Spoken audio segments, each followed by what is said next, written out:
Hindi pa nga tapos ang kasal pero may mayayari na agad. Paano naman kasi si groom nagkamali sa kanyang isasagot? Uyon ka nga iyang bana.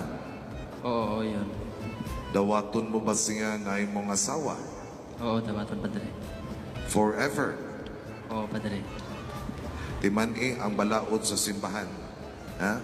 Dili iuli, dili ilisan, labi na nga dili dugangan. Uyon ka na. Dili. Ah?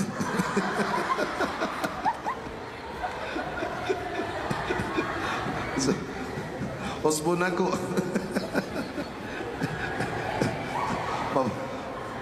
Ma-viral kin mo, bantay mo.